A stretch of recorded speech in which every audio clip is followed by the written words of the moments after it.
The matters before the Senate shall be the truth, the whole truth, and nothing but the truth, so help me God.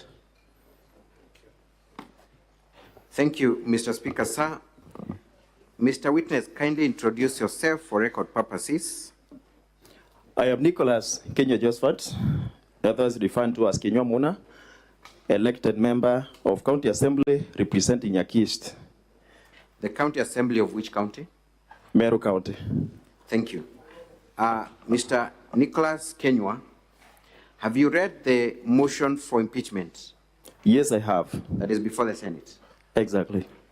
Have you also had a chance to look at the governor's response that has been filed? I have also gone through it.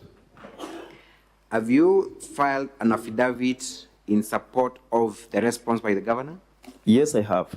Is it the affidavit contained in that response appearing at page 86 all the way to page 89? It is. Do you wish to rely completely on the avowals in that affidavit? I wish to rely on it. Thank you. I will ask you very few questions, targeted questions for the purposes of this motion.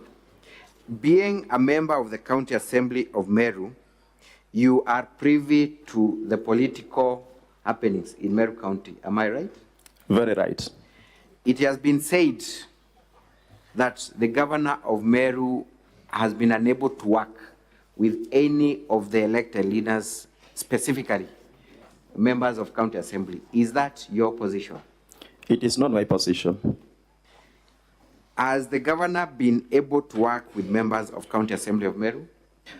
Exactly after the first impeachment, the governor made peace with majority, if not all, of the members of County Assembly, and we have had a good working relationship. Yesterday, counsel for the County Assembly said that that marriage lasted for a few weeks after the first impeachment. Is that the position? And if it's not the position, how long did that harmonious working relationship last? I can confirm that we have been having a good working relationship with the governor after the first impeachment. It cannot be said that it lasted for a few weeks because it has been so until mid-September when cracks and crises were introduced to the members of County Assembly. You allude to cracks and? Cracks, wars, incitements. Were introduced to members of County Assembly? Exactly. Who introduced these cracks to the members of County Assembly, to the best of your assessment and knowledge? Much of what happened and what has brought us here is incitement to the members of County Assembly, mostly by members of Parliament, that is members of National Assembly, as well as other political leaders in Meru who may not be elected at the moment. Thank you. You have had a chance to look at the motion for impeachment. Yes. Do you believe that the governor is guilty of any of the charges that she is facing? I'll say not guilty. Why do you say so? Simply because if you look at the allegations, many of them do not impute any wrongdoing on the governor herself. At the same time, I know the decision of the County Assembly of Meru, through 59 members, to impeach the governor cannot be termed as what was their own decision at their free will. There was incitement, there was coercion, as will be demonstrated later. Thank you. Let us actually demonstrate that right now. You're saying that the County Assembly of Meru did not exercise their mind fully in interrogation of these issues, that they were acting on intimidation and other forces. Kindly explain that to the Senate. I'm saying the members were not freely exercising their decisions because some were coerced by political parties that they serve through their leaders. Others, it was a kind of a campaign where some of the MCAs were promised that if the governor goes and the deputy governor takes the seat, there will be the doubling of one development fund from the current 15 million that is given by the governor to 30 million. And that one brought some sense of excitement among the members, as well as pushing them to impeach the current governor. Mr. Nicholas Kenywa. Yes. Were you at any point approached and given an incentive to support the motion for impeachment? And if so, what was the nature of that incentive? Now, one of the incentives to impeach the governor was the promise that once she goes, the One Development Fund will be doubled from 15 million to 30 million. Of course, there were other inducements, like some MCAs being promised that there will be CEC members in the executive once the governor goes. Some of them were promised to be chief officers. Honorable witness, listen to your counsel and answer his question. Thank you. The question was very specific. Were you approached and given any kind of incentive? And if you are, what kind of incentive? That was the question from your counsel. Yes, I was. By whom? Who approached you, and what kind of incentive were you given? Some of the incentives was a monetary inducement. By whom? Who approached you? Now, one of the person who was sent to offer a monetary inducement was a friend of mine known as Kemadi. He told me that he has been sent. If I accept to send away the governor, I can get an amount. Let us go to paragraph 7 of your affidavit. You make certain allegations there. Kindly substantiate what you mean. You said paragraph 7 of your affidavit, appearing at page 87. I can confirm that the deputy governor also called me and several other members of the county assembly where he sought my support in the impeachment of the governor, and in return, he would double our One Development Fund from 15 million to 30 million. Is it your evidence before this Senate that the deputy governor of Meru actually called you in person? Yes, it is. For your support in this impeachment motion? Yes, it is. Is it also your evidence that the deputy governor of Meru issued a specific incentive of increasing the Ward Development Fund from 15 million to 30 million as an exchange for your support in this impeachment motion? I can confirm the same, not only to myself, but to other members of the county assembly. It was a promise. Did you accept the incentive? Personally, I did accept it. I took it to be... Did or did not? I did not. You did not? I did not accept it. Yes. I took it to be a mere campaign promise that may not materialize, knowing the kind of finance you are getting from the national government as a county. Are you aware if any of your colleagues at the county assembly accepted the incentive? Majority of them bought the idea, and within the conversation in our circles, you can hear that they are convinced if the governor goes and the deputy governor assumes office, this one will materialize and it will be to their benefit. You talk about conversation in your circles. What circles are these?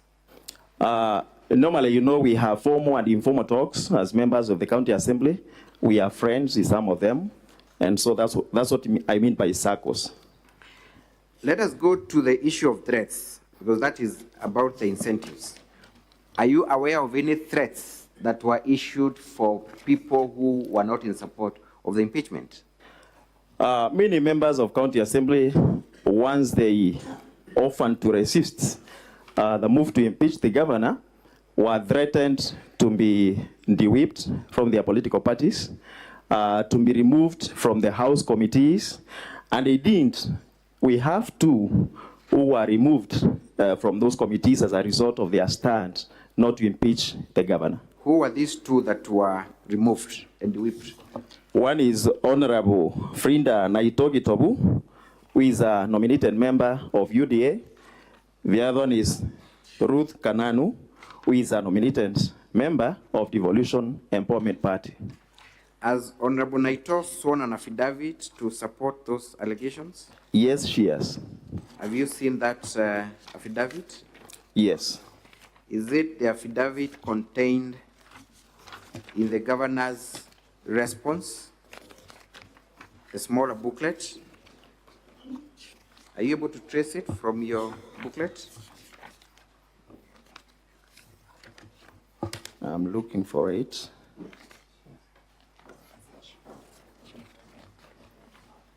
Page 90.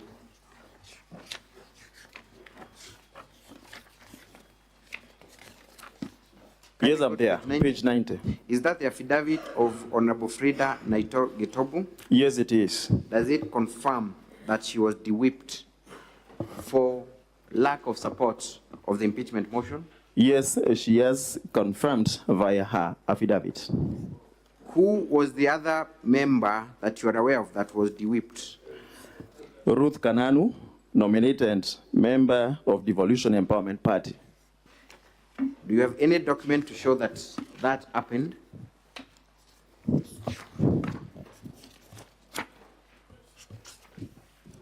You have not attached any document, right?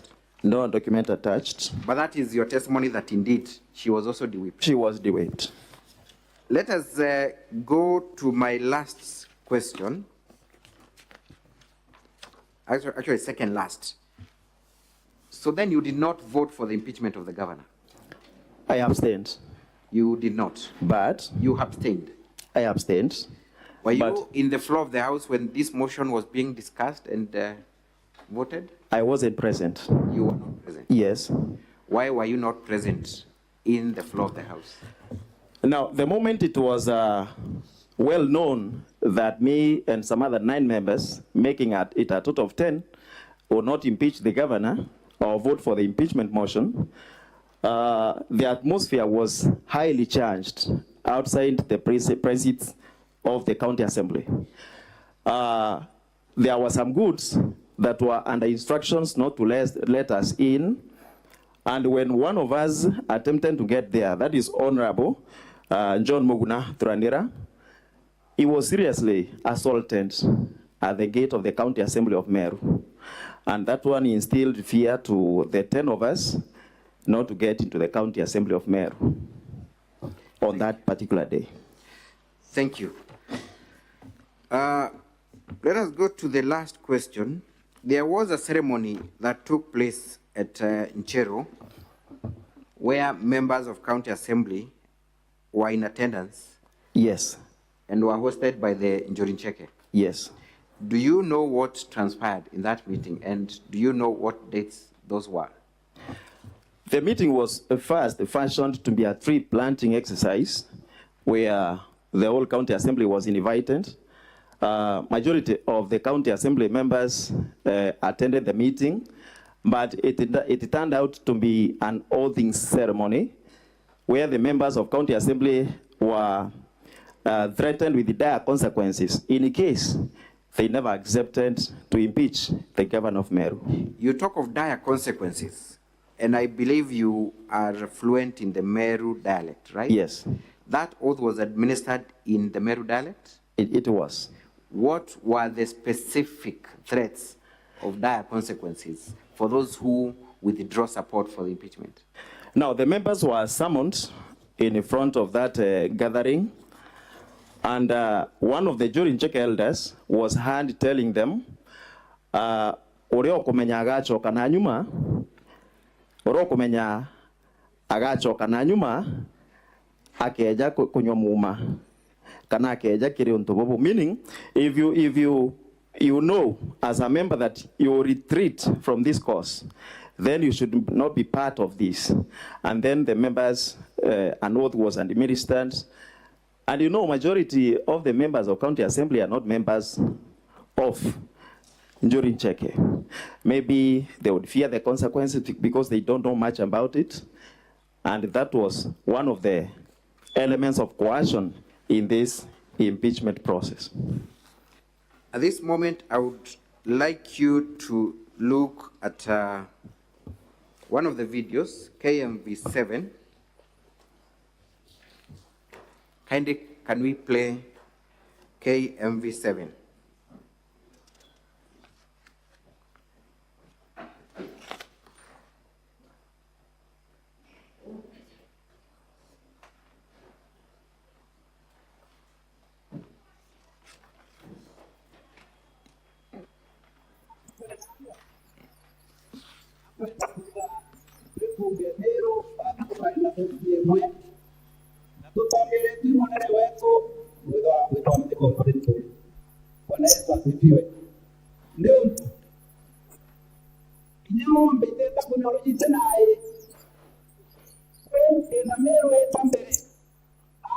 Can we have more volume on that video? I believe it is more clear if the volume is increased.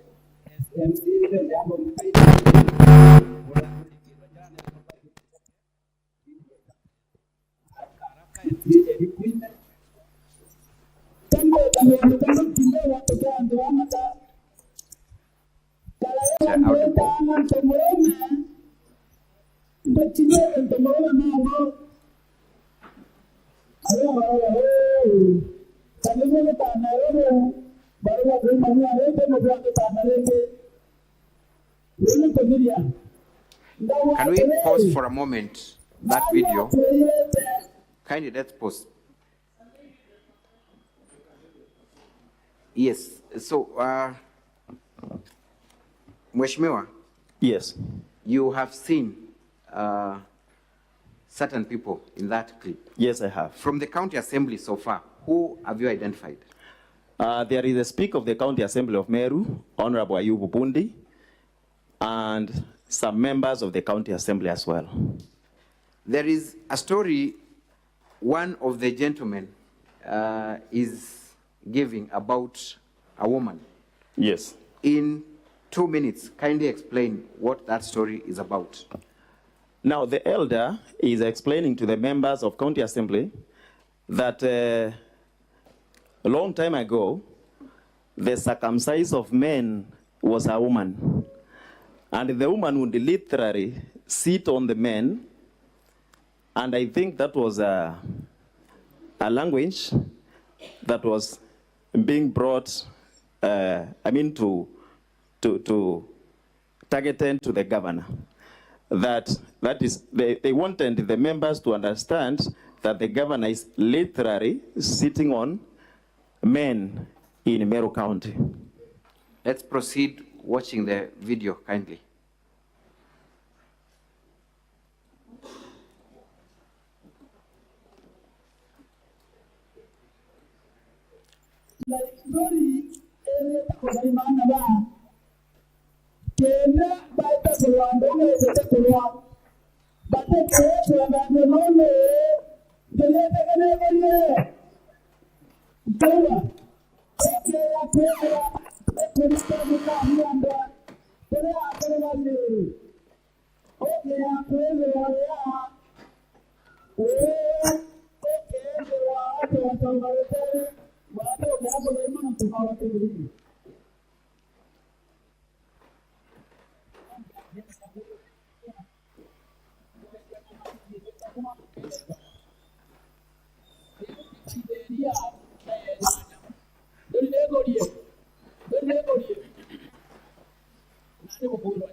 You know, either we are not making progress with that video.